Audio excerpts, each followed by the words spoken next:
Hi guys, today we're going to show you the central console storage tray for Volvo XC40. This is our tray, and as you can see it comes with 3 rubber inserts.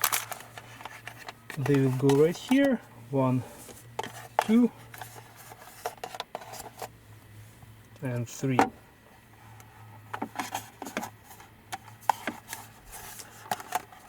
Inserts are black with a white border.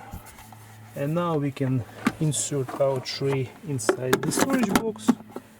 It fits perfectly. It was specifically designed for the XC40, and as you can see it splits our storage compartment into 2 parts now.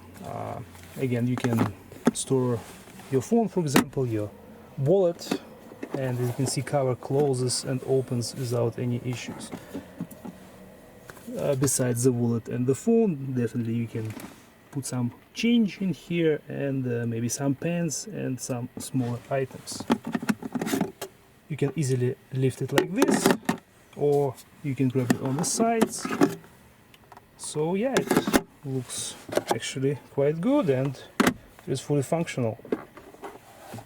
If you guys are interested, I will leave you the link in the description. And thank you for watching. We'll see you in the next video.